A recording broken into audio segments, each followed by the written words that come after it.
This cassette is called Winning from Defence, and that's precisely what it's about. Defensive play is not a question of grovelling around on the back rank and waiting for your opponent to make a mistake, but it's a question of a very definite strategy whereby you build up a strong central position which may be slightly passive. Your opponent has the initiative, but you have certain long-term advantages, and it's a question of nursing these advantages and tempting your opponent to attack you. It's very important to tempt your opponent to attack you, because when your opponent goes onto the defensive, he draws onto the offensive. He draws his pieces out of position, and he becomes more susceptible to counterattack. You must always bear this in mind, that when somebody is attacking, he is always more vulnerable to a counterattack because he's having to draw his pieces out of the centre. And it's a question of waiting for the right moment to counterattack and basing your counterattack on your strong central position. And, well, since most counterattacks actually come with the black pieces, I shall give two examples, two games, in which you, that is me, have the black pieces. And in the first game, you have the black pieces against the Spanish master Sanz. And I'll go through the opening moves fairly quickly. White starts e4, and black replies c5. White plays c3. Black replies e6. White plays d4. Black plays d5. E takes d5. Queen takes d5. Now, as we can see quite quickly, white is going to get an isolated queen's pawn, in return for which he will get an initiative in development, a lead in development, because the black queen will have to retreat later. White plays knight f3, knight c6, bishop d3,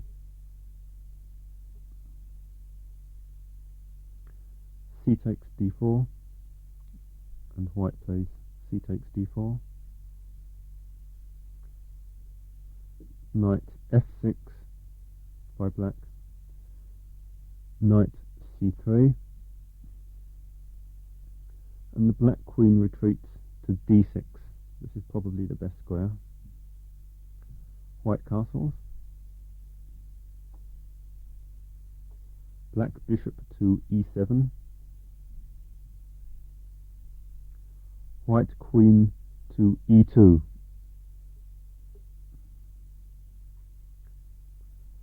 Now, for those who feel like losing quickly, you can try to take the pawn on d4.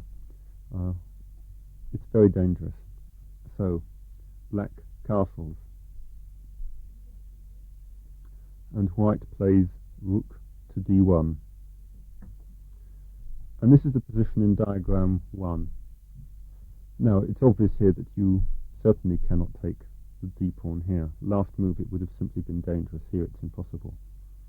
But the point of playing against an isolated queen's pawn is not to try and take it off as quickly as possible, but to try and build on the strong central position that you have. Obviously, in the long term, black's position is better, but the problem is that white has good development, the central pawn gives him more space, and he has chances of getting a kingside attack. And in a sense, you want to lure him into the attack. However, it is necessary in this position to work out a way to develop your queen side. So have a think about the position and work out what you would play here. Well, the most obvious try is to try and fianchetto the queen's bishop. It is desirable to fianchetto the bishop, and to try the move b6. Well, if you considered the move b6, did you consider the reply white knight to e4? Because the move knight e4 probably refutes the move b6. Black must play knight takes e4. Then comes queen takes e4, threatening mate. Black must play g6. White plays bishop f4, and black is in terrible trouble because of the undefended knight on c6. Okay, so back to diagram 1. And let's abandon the move b6. Well, if you consider the move rook d8, it's not a bad move. On the other hand, it's building up on a pawn on d4 which you cannot take because white has a rook on d1, and so it means that it doesn't solve the problem of queenside development, except that black can continue with bishop d7 and bishop e8, which is rather passive. So the most active way of continuing black's development is with knight to b4 instead. White replies bishop to b1, keeping the bishop on the attacking diagonal.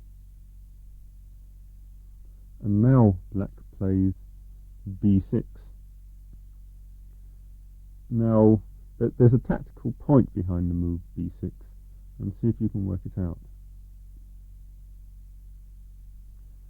You see, it looks again as if the move knight e4 is going to cause a lot of problems, because if knight takes e4, then queen takes e4 wins the rook.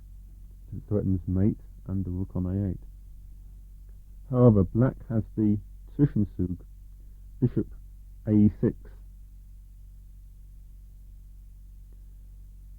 Now, in actual fact, the position after bishop a6, queen takes a6, knight takes a6, knight takes d6, bishop takes d6, is probably not so hot for black. It's not bad, but it's probably not, well, it's certainly not better for black. However, in such situations it's good to know your opponent. If your opponent is an attacking player and he has potentially at an attacking position, he will not want to exchange queens. And I happen to know that Sant is an attacking player, and he doesn't like to exchange queens early on in the game. So it's very good to know the psychology of your opponent. So let's go back to diagram 1a. The game continues. White plays bishop g5. Black now can fianchetto his bishop in safety. Bishop b7. White plays a3 to dislodge the knight, and the knight on b4 comes back to d5. And now white plays knight e4. Well, switch off the cassette here and have a think about the position. Now, obviously the move knight takes e4 is playable, but after the reply bishop takes e4, the pin on diagonal e4 to b7 is a little uncomfortable for black. And black has a better move, so if you only consider knight takes e4, go back to diagram 2 and reconsider the position. In fact, black played here knight to f4.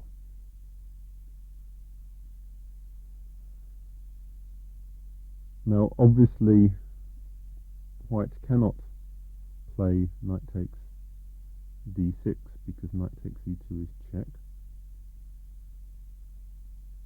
However, he can try knight takes f6 check, bishop takes f6, queen moves away to c2, threatening mate. However, black can then simply retreat the knight back to g6, and after bishop takes f6, g takes f6, black has very good position because the white is discoordinated, and black will have time to play king h8, rook g8, and will get a very strong attack against g2. So, back to diagram 2.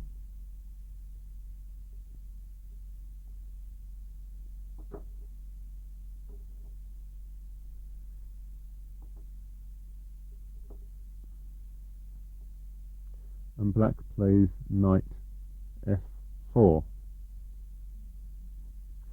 The other point of this move is that black is defending and black has less space, and therefore black would like to exchange as many pieces as possible, and really he'd like to exchange 2 pairs of minor pieces, which is in fact what happens. White replies queen to e3. Now black's next move is reasonably obvious. Knight takes e4.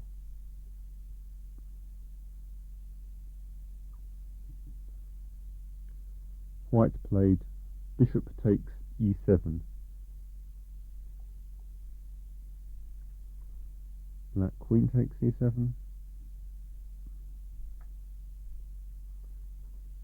And now, probably, white should continue exchanging pieces with bishop takes e4, but of course then he would lose any chances of an attack, and white is an attacking player. So, he played queen takes f4, and now the knight can simply come back to f6, knight f6. And this is the position in diagram 3. Now, this is exactly the type of position that black should be aiming for. He's swapped off 2 pairs of minor pieces, which gives him plenty of space, and he's now got open lines for his rooks, which he can use. And of course, he's reduced white's attacking potential. And white is tempted to try and attack to compensate for his isolated queen's pawn. So, white continues knight to e5. Now, have a think about your reply.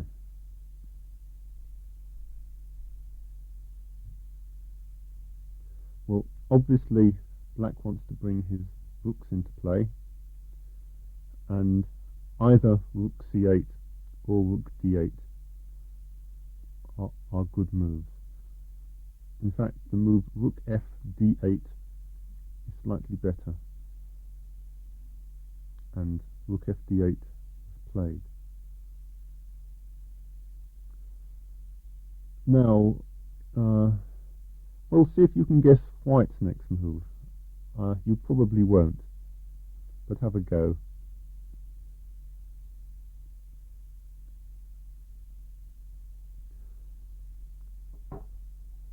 White's next move is extremely logical if you are playing for an attack.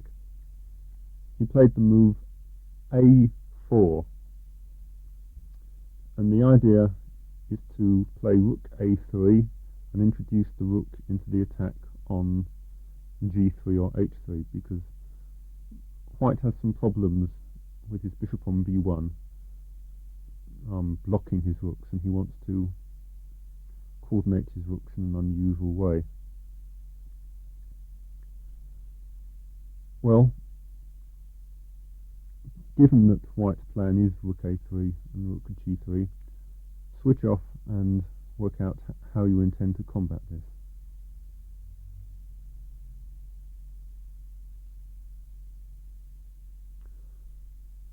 Well, the move that I played in the game is not the best. I played the automatic move rook a to c8. But the correct defense is a surprising move, knight to h5. And after the white queen moves anywhere, black plays g6, and his position is completely solid. And this is precisely the kind of position that black does want. He's got he has no weakness on the black squares as long as he keeps his queen on the black square. And the knight on h5 is always threatening to jump into f4. Let's go back to diagram 4. Well, you may be tempted to play the move knight d5 in such a position, but it's not entirely desirable, because although the knight is very good on d5, it blocks two pieces. It blocks the bishop on b7 and it blocks the rook on d8. So ideally, that's why the knight is better on h5 than on d5, because it keeps all the lines open. However, black played the move rook c8, rook a to c8, which is not the most accurate. And white, of course, replied rook to a3. Now again, well, black is completely developed, and you have to now think of a way of combating the attack which is coming. So switch off and think about it. Well, it's now too late to play the move knight h5, because against knight h5, white will reply bishop takes h7 check, and after king takes h7 he will play rook h3, and after g6 he will play g4 and recapture his piece with a dangerous attack. This is why it was correct to play knight h5 on the previous move. Let's go back to the position after rook a3. And secondly, it would be nice to play the move g6. This should always be the setup that black is looking for. However, white then replies queen g5, and it's difficult to break this annoying semi-pin on the diagonal, because if black then plays knight d5, the white queen can come into h6, threatening rook h3. Okay, so go back, queen on f4, black pawn on g7. Now the white bishop on b1 is beginning to look quite dangerous, and it is necessary to break the diagonal at some point. Therefore, black played knight to d5, a move that he doesn't really want to play, but now it's necessary. White replied queen to g4.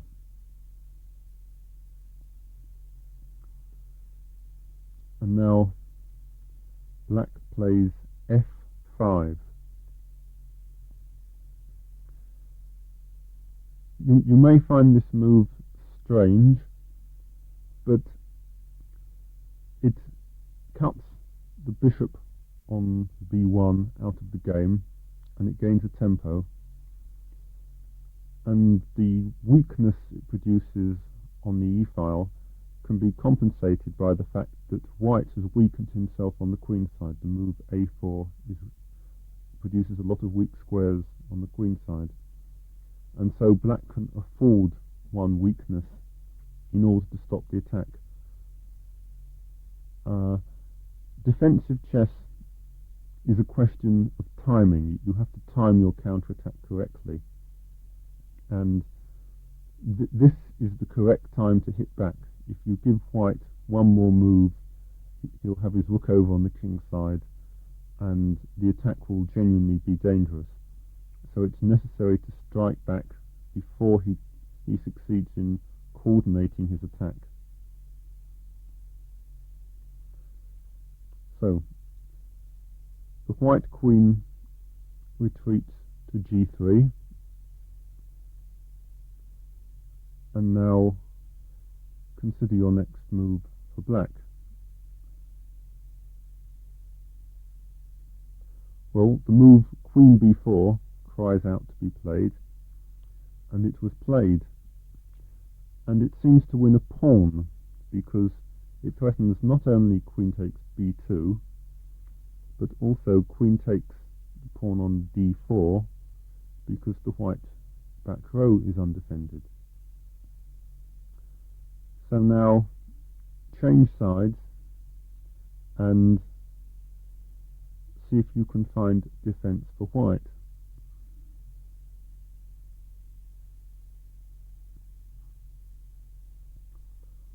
White found a very strong move here, one which the player of the black pieces had overlooked, and the move is queen g5.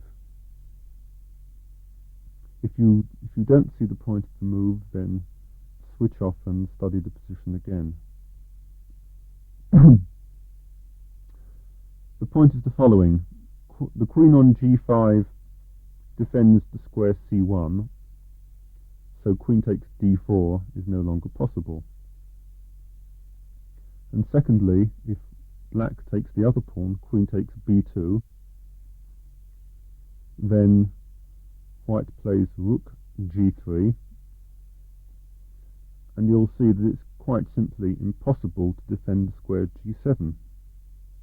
If you move the rook on c8, you lose the other rook, and you can't put the other rook on d7. And of course g6 is met by knight takes g6. So if you go back to diagram 5,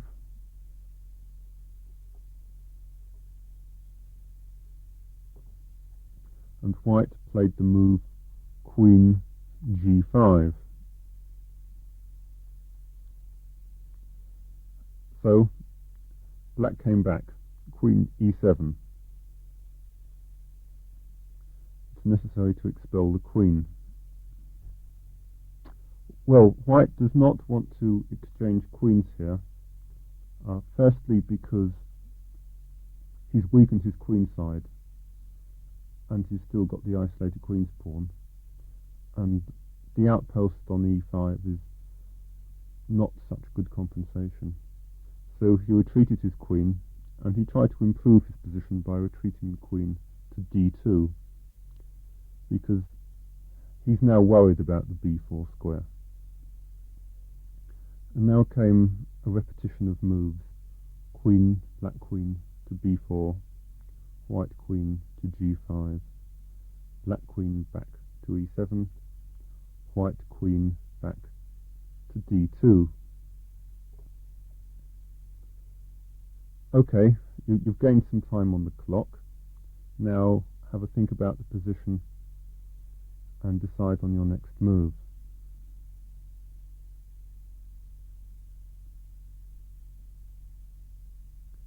Well, the time has come to counterattack, and the way to do it is queen h4.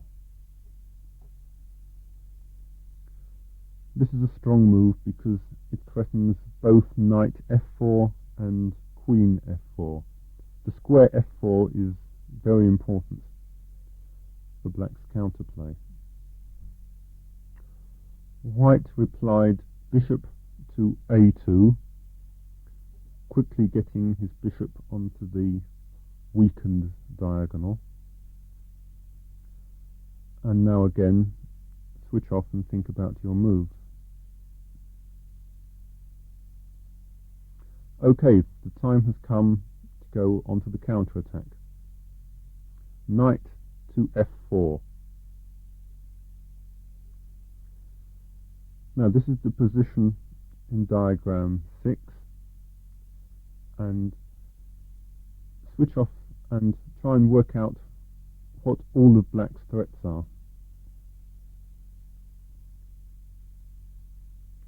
Well, black has three threats, three different threats. The first is obviously to take on g2. The second threat is rook takes d4, queen takes d4, knight to e2 check, winning the queen. But there's also a third threat, which is very concealed and which you may not see. It has a very nice tactical point.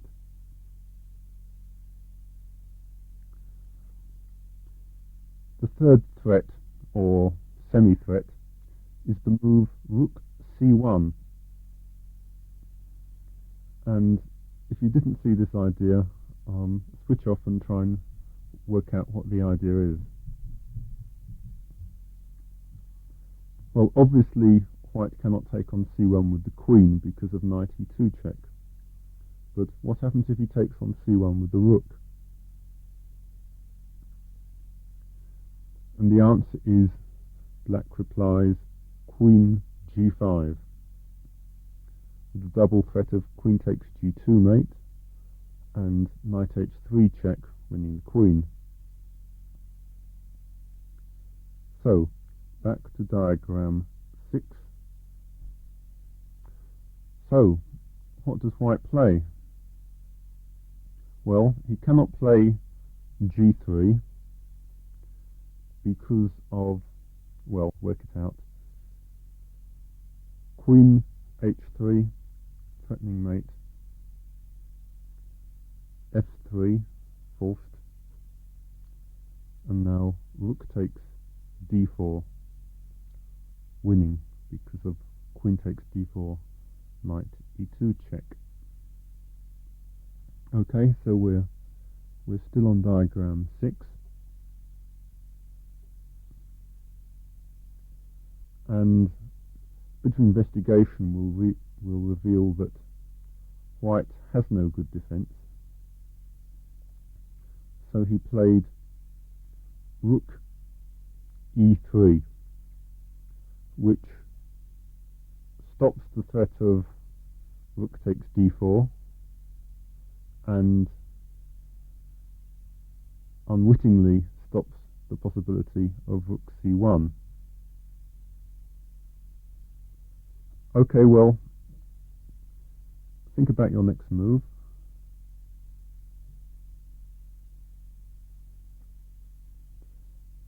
Well, the move played was bishop takes g2. However, there is a rather interesting second possibility. I said just before that the move rook e3 stops the threat of rook takes d4. However, you can try to play rook takes d4. Let's have a go. Rook takes d4, queen takes d4. And now black has the move knight e2 check. By the way, the move knight h3 check is about the same.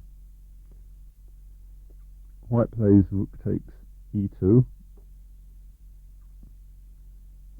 and black can now take the queen. Queen takes d4, and the point is white cannot recapture because of the back row mate.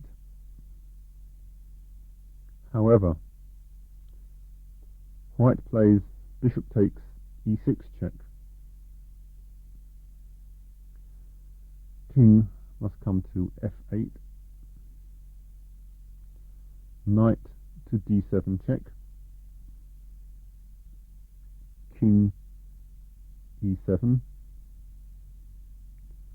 and now white wins because he can play a bishop, a discovered check with the bishop, blocking the back row mate. So bishop b3 check, and the next move is rook takes queen, and there's no back rank mate anymore. So, as I said, the move rook e3 stops the move rook takes d4. Back to diagram 7. So, with rook takes d4 not working, as I said, black plays bishop takes g2. Sometimes the simplest move is the best one. White played f3, and now bishop h3. White played rook to c3. Now we're getting a little short of time, so let's repeat moves. Queen g5 check, king f2. Now the check on g2 doesn't really do very much after king e3, so queen h4 check, king back to g1. Well, black has a pawn more and seems to have a strong attack. However, it's necessary to play these positions rather accurately, because there are still weaknesses. The pawn on e6 is weak, the bishop on a2 could become strong, and the black bishop on h3 is, although it looks rather menacing, it's also a bit out of play. However, black has a very nice and very strong move in this position, so switch off and try to find it. Well, obviously, black would like to play the move rook takes d4, but he can't do so because the rook on c8 would be hanging. However, if he plays rook takes c3 first, white takes the pawn. So he needs to do something with the rook, and the answer is to put it on c5. Rook c5. Now, the killing threat is to start giving some checks with queen g5 check, queen g2 check, and then rook takes e5 check. So the game is now effectively over. White has no defense at all. He is forced to take. Rook takes c5. B takes c5. And now he played d5. E takes d5. Queen e3. Now let's repeat moves again. Queen g5 check, king h2, queen h4 check, king g1, and let's find a convincing way to win. Well, the answer is queen g5 check, king f2, queen g2 check, king e1, and now simply queen takes h2. This defends everything and threatens knight g2 check, and so white resigned.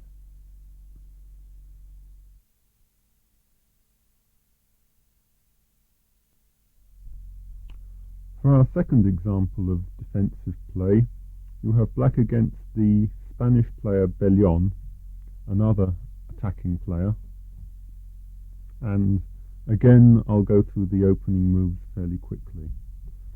White starts e4, c5, knight f3, d6, White plays d4, c takes d4, knight takes d4,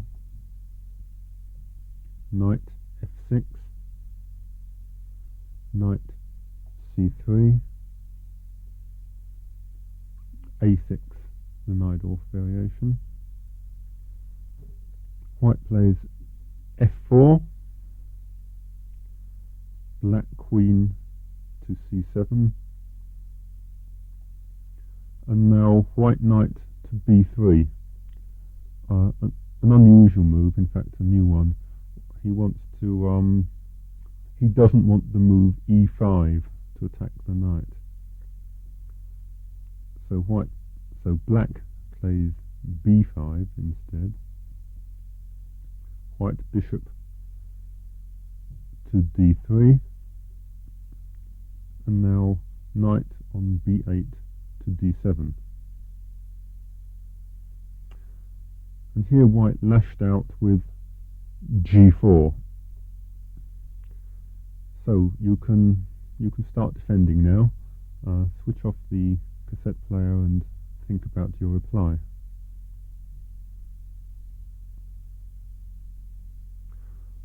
Well, of course, it's tempting to reply b4, knight d5, knight takes d5, e takes d5, knight f6, which seems to win a pawn because it attacks 2 pawns. But this is not so clear. White plays g5, knight takes d5, and now bishop e4.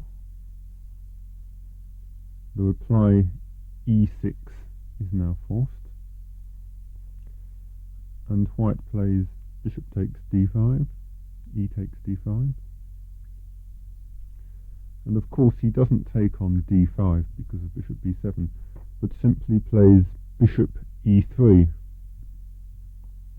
And now white's going to get a powerful blockade on d4, and the double d pawns actually obstruct black's bishops. And this position is not so clear. It might be quite good for white. Anyway, go back to diagram 8, and if you chose b4, it's certainly not a bad move, but it's not clear either.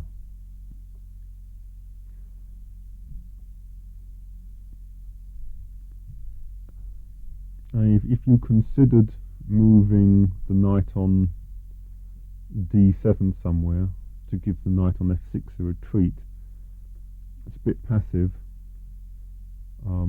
Black can play more actively and should play more actively. I mean, the art of playing defensively is not to go into a shell, but to play actively wherever possible.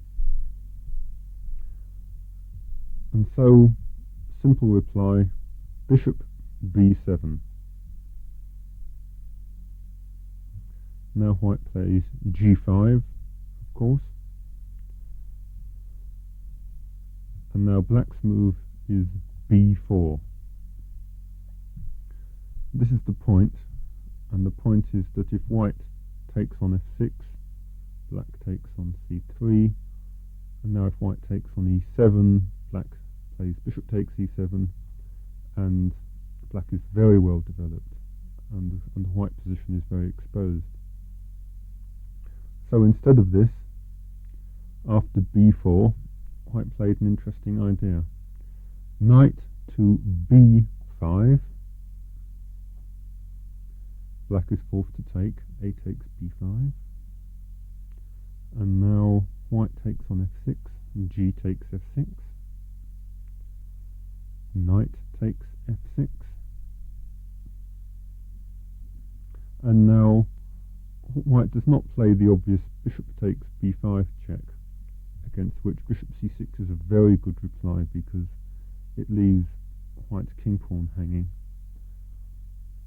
White played simply queen e2. Now the position is, well, a strange kind of position. Black has got these two b pawns, which he might lose or which might be quite good. Certainly white can take on b5 whenever he wants to. And black has to decide, or black certainly has to develop quickly, and black has to decide which way to develop. So switch off and think about how you intend to develop the black position.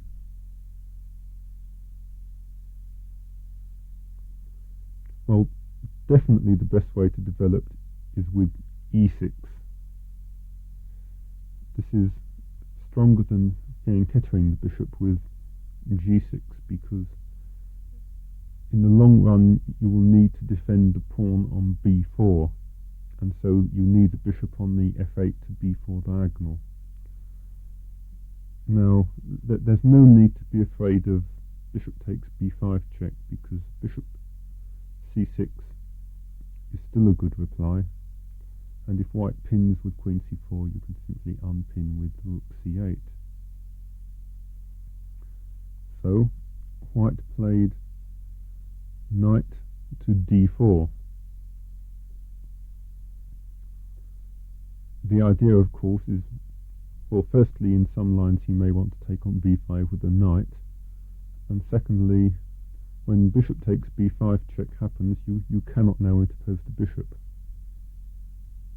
Anyway, don't panic and play bishop e7. Must develop. Now comes an interesting point. White does not play bishop takes b5 check. But there's a very interesting line stemming from bishop takes b5 check, so let's have a look at it. If white plays bishop takes b5 check, black replies knight d7. The move king f8 is possible, but after that it would be difficult to get the king's rook into play. Now white plays f5, and black keeps the position closed with e5. Now comes knight to e6. Now this looks very strong, because after f takes e6, white plays f takes e6, regaining the piece. But black is a long way ahead in development here and has nothing to fear. He simply castles kingside. White plays e takes d7, and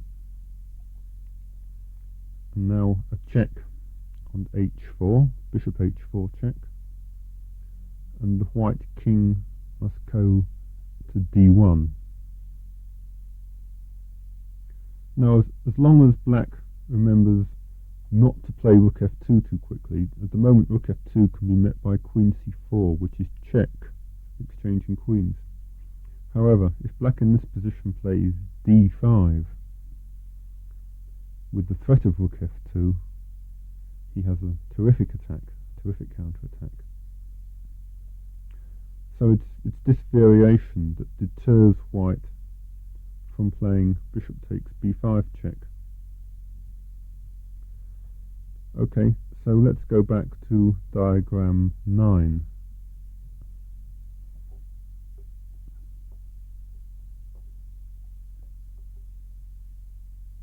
Instead of bishop takes b5 check, white plays the quiet move bishop d2.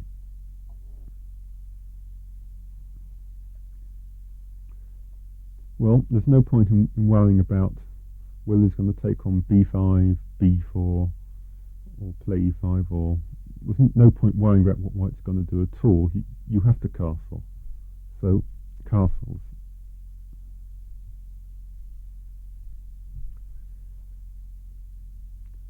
Now white can, it seems, play bishop takes b4 with the intention of taking on b5 next move. However, this is not so clear because black has a tactical stroke in reply. Switch off and see if you can work it out.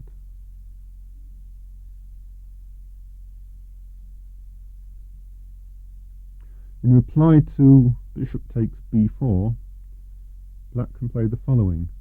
Bishop takes e4,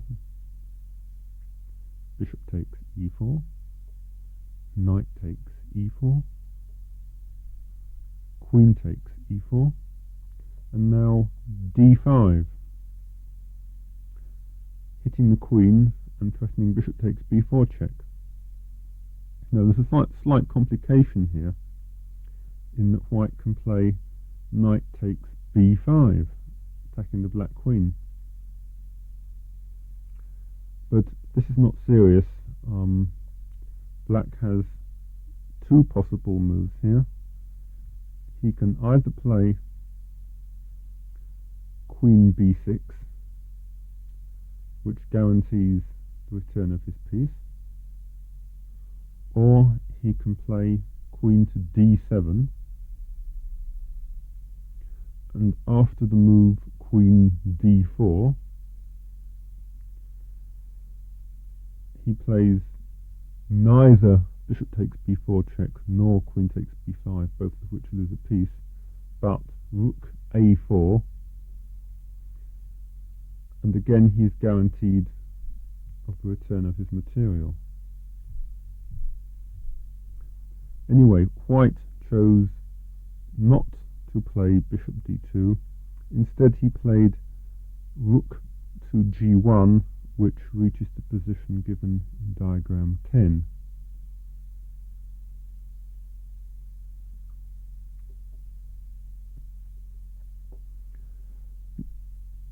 Now the first really critical point in the game has come.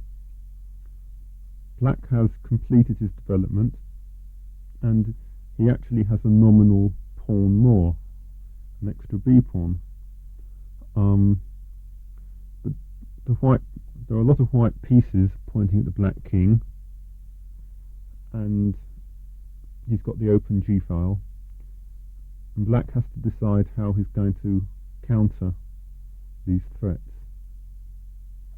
So switch off the recorder and think about how you intend to defend.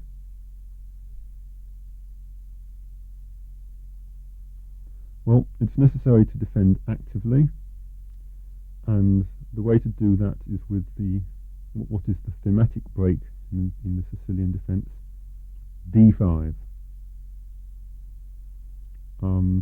As an alternative, the move king h8 is certainly playable, taking the king out of danger before opening up the position.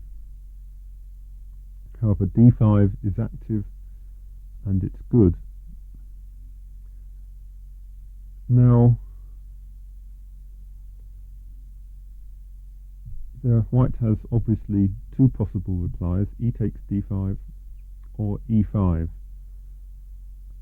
Against e takes d5, play becomes very complicated. It's not clear which is the best way for black to recapture, but it seems that all possible recaptures, well, both possible piece recaptures seem to be quite good, even if they are rather complicated. The first possibility is knight takes d5, which allows the reply queen h5. Now, there's no time to come back with knight f6 because queen h6 is very strong, followed by a whole series of sacrifices. However, black can play g6. Of course, this is simply asking for white to sacrifice. But how? If white plays knight takes e6, then black can just calmly reply queen b6, attacking everything, the knight on e6 and the rook on g1, and later the queen on h5. So knight takes e6 is not possible. Instead you can try bishop takes g6. This is a forcing sacrifice. Black must capture this. F takes g6.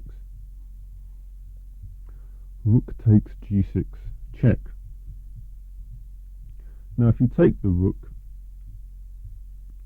white has at least a draw. But since you're a piece up, you're under no obligation to do so, and after the reply king h8, black probably has a clear advantage, because it's difficult to see how white can get enough compensation for his piece, especially considering the fact that his king is very open to counterattack, and as soon as the white threats run out, white is going to be mown down by a counterattack. Okay, so let's go back to the position in diagram 11 and consider the second possible move, which is bishop takes d5.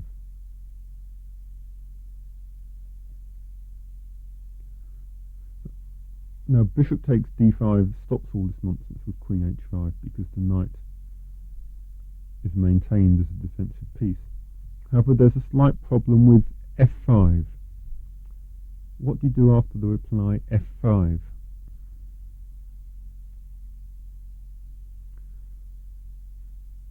Obviously you cannot take on f5 because knight takes f5 is much too strong, and there's a threat of bishop to h6. However, black has a cunning defense. He can play rook on f8 to e8. Now bishop h6 is nothing because of bishop f8, and if f takes e6, black can simply move the bishop somewhere to f8 or to c5 or to d6, anywhere, and the counterattack on the e file is very, very strong. So white should play bishop takes b5, attacking the rook on e8. But there's no need to worry about this, because now the position is becoming open with the white king in the centre and the white piece is being deflected from the attack. It's quite okay to sacrifice. Black can simply play bishop c5, and after bishop takes e8, well, he can probably play bishop takes d4, but stronger simply to recapture rook takes e8, and black has a crushing counterattack. Okay, back to diagram 11, and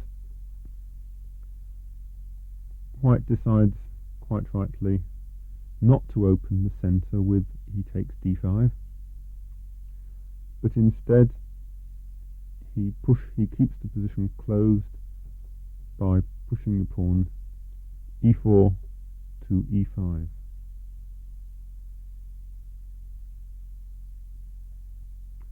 Well, no prizes for black's reply, knight e4.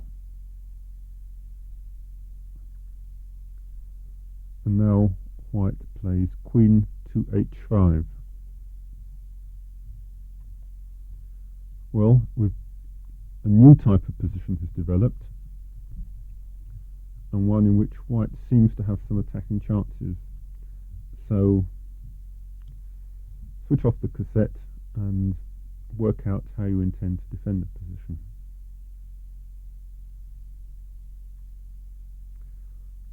Well, obviously the thing to do is to counterattack against d4. This is the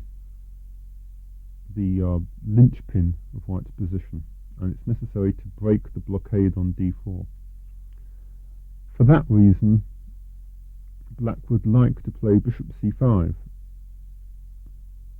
However, in reply,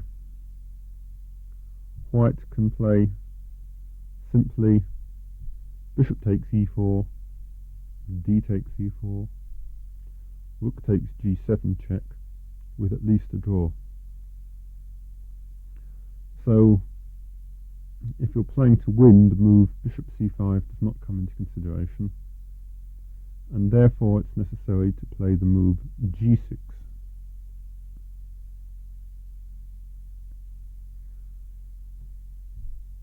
Now, it's important to notice that the sacrifice knight takes e6 doesn't do anything in reply.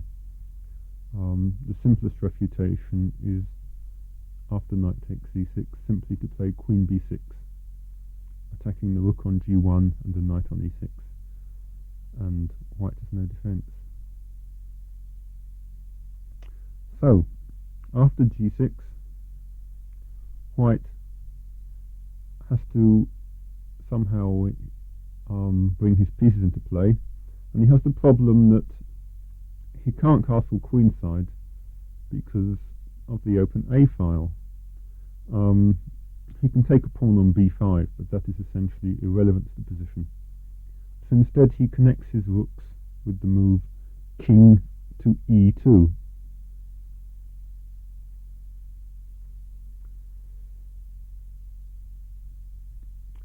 Now black to move, and what do you play?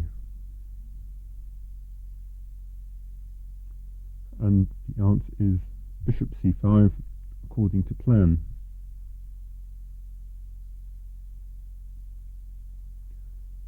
Now white replies bishop e3, and black's next move is not so difficult. Queen to b6, keeping up the attack on d4. Well, it seems that that white is in big trouble here. The knight on d4 is attacked, he cannot move, and he cannot support his knight with c3. What does he do? Okay, well, white does have an interesting continuation here, and well, maybe you saw it a couple of moves back. If you haven't, switch off and try and find white's next move.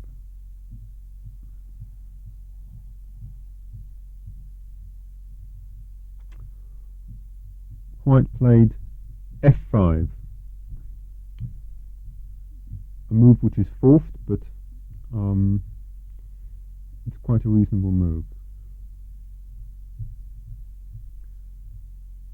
Now switch off and work out how you will react to the move f5.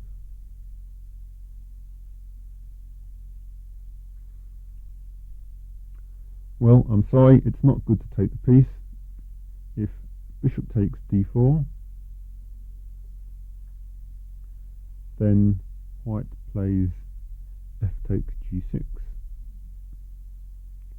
Black replies f takes g6, and white plays rook takes g6 check.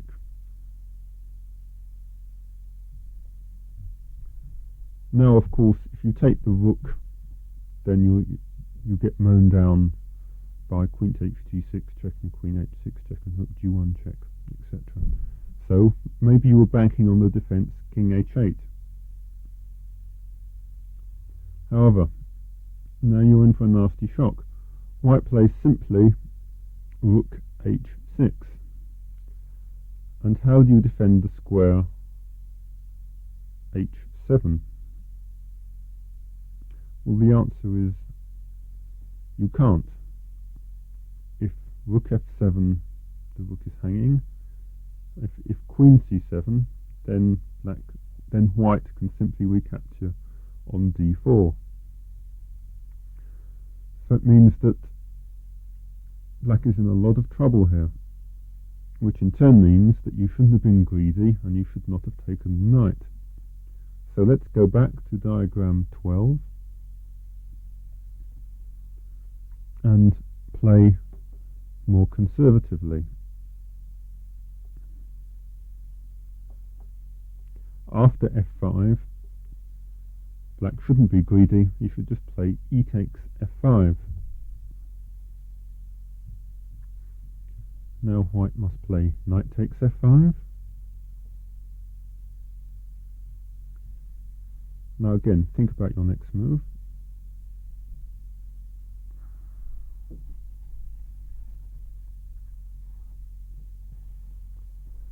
Well, if you think that king h8 wins a piece, you're mistaken. White simply plays queen h6. So give up any ideas of winning a piece and play the simple move bishop takes e3. White, of course, must recapture knight takes e3.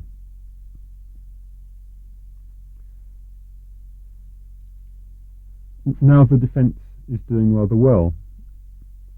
Black has succeeded in opening up the position. He's very well developed, and white king is stranded in the centre. So, the time has come for the big counter-attack. And how does it go?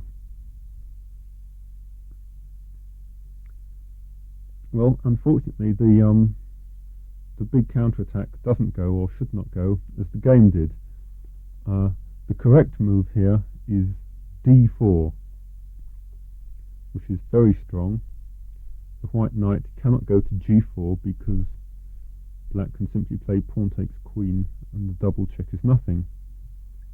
And if the knight moves away anywhere else, black just continues rook a e8 with a devastating counterattack. However, no games are perfect, particularly mine. So I got the moves in the wrong order, and black actually played here first rook a to e8. Now the game gets rather interesting. White plays bishop takes e4, taking the opportunity to keep the bishop on b7 blocked. Black recaptures, d takes e4. And now white plays queen to g5. Okay, well, switch off and work out how you continue.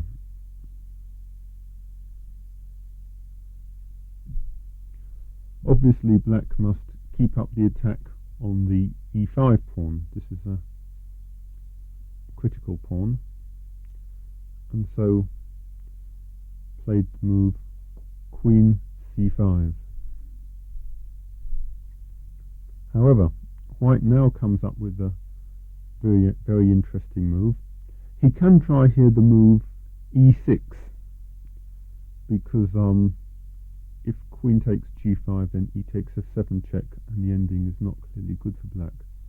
However, in reply to e6, black simply replies f5, and the white pawn, the white e pawn, will not survive.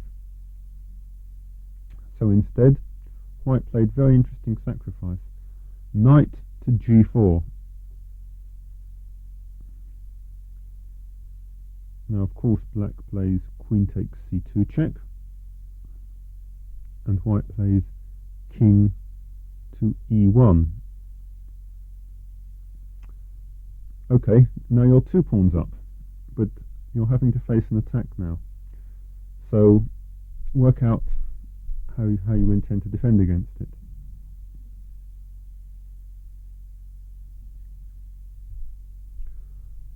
Well, if you played the move queen takes b2, then I presume you're not playing for a win, because against queen takes b2, white has at least a draw, which starts with knight h6 check, not knight f6 check.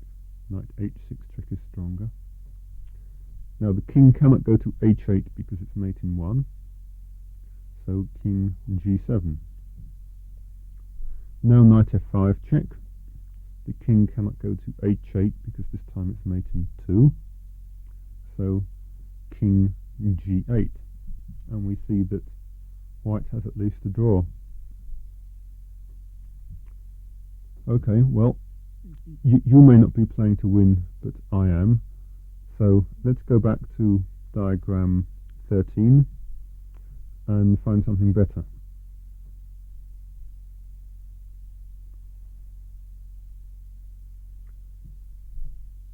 Well, the move played is rook to e6. This, of course, stops the white queen ever coming into f6, and the idea is that if white plays knight f6 check, black simply takes it off, and that's the end of the attack. And he gets tremendous compensation for the exchange, because after knight f6 check, rook takes f6. Doesn't matter which way white recaptures. Black simply continues queen takes b2. And black has 1, 2, 3 pawns for the exchange. His king is stuck in the centre, and moreover it disconnects the white rooks. The king is cut off on the back rank, and the two rooks cannot connect. However, at this point Bellion comes up with a very cunning little move, which had not been foreseen. White plays rook to g2. A nice little move, and not easy to visualize. Of course, the rook cannot be taken because of knight to h6 check. So the queen must run away, and it runs away to c7. Now white doesn't make the most of his chances. The best move for white here would probably be rook c1. However, he decides to play forcefully and plays knight to f6 check.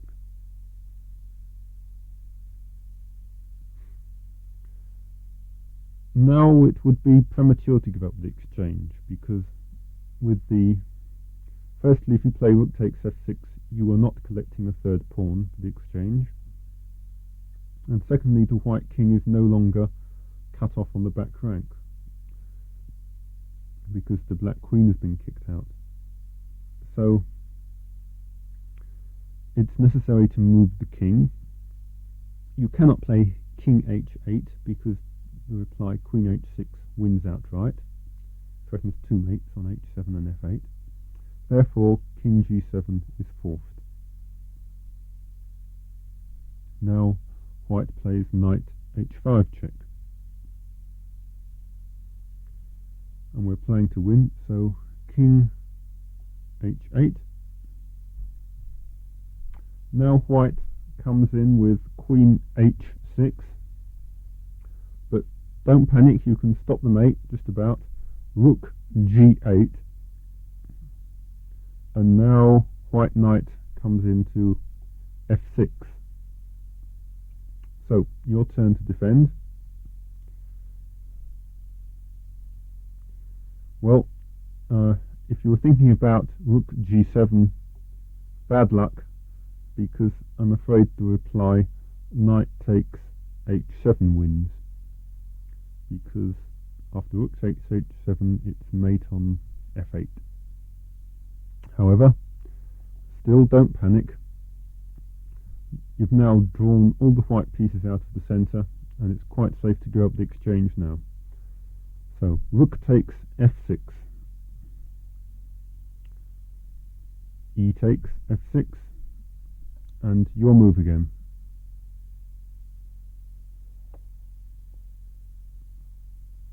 Well, this move is very important.